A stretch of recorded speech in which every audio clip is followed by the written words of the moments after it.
चमकदार सुबह थी। घना हरा जंगल, ऊंचे पेड़ और रंग बिरंगे फूल। उसी जंगल में एक बड़ा भालू धीरे धीरे चलता हुआ दिखाई देता था। वह ताकतवर तो था लेकिन थोड़ा डरपोक भी। भालू कभी कभी इतना घबराया हुआ रहता कि छोटी सी आवाज पर भी चौंक जाता। उसकी आंखों में डर साफ झलकता था। जंगल के बाकी जानवर भालू को बहुत मानते थे। हिरण, खरगोश, चिड़ियां सब उसे सम्मान देती, लेकिन खुद भालू को लगता था कि वह बहादुर नहीं है। अचानक आकाश काला हो गया, तेज हवा चलने लगी, पेड़ झुकने लगे और जंगल में भयानक आंधी आने लगी।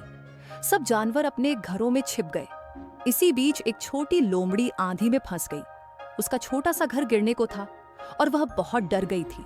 लोमड़ी ने चिल्लाकर कहा, बचाओ, कोई तो मेरी मदद करो, मेरा घर टूट जाएगा। भालू अपनी गुफा में बैठा कांप रहा था। बाहर की हवा की आवाज से वह और डर गया।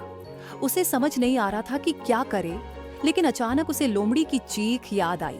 उसके दिल में एक चमक उठी, अगर अभी मदद न की तो दोस्ती कैसी। उसने हिम्मत जुटाने का फैसला किया। भालू पूरी ताकत से आंधी में बाहर निकला। तेज हवाएं उसे धक्का दे रही थी, लेकिन वह रुक नहीं रहा था। वह लोमड़ी के घर पहुंचा और एक बड़ा गिरता हुआ पेड़ पकड़ लिया जो लोमड़ी के ऊपर गिरने वाला था। उसने अपनी सारी ताकत लगा दी। कुछ देर बाद तूफान धीरे धीरे शांत होने लगा। हवा रुक गई और सूरज की किरणें फिर से झलकने लगी। लोमड़ी सुरक्षित थी।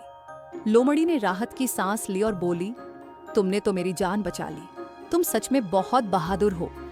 भालू मुस्कुराया और बोला, मुझे लगा था कि मैं डरपोक हूं, पर आज समझ आया कि असली बहादुरी डर के बावजूद सही काम करना है। जब जंगल के बाकी जानवरों को यह बात पता चली, सब ने भालू के लिए खुशी मनाई। सब उसके चारों ओर खड़े होकर उसकी बहादुरी की तारीफ करने लगे। अगले दिन भालू और लोमड़ी ने मिलकर लोमड़ी का टूटा घर दोबारा बनाया। दोनों मिलकर लकड़ियां उठा रहे थे और हंसते हुए काम कर रहे थे।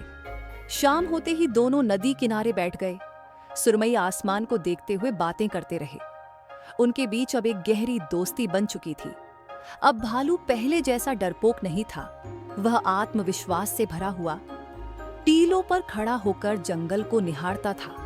तो बच्चों, इस कहानी से हमें यह सीख मिलती है कि असली बहादुरी डर का सामना करने में है।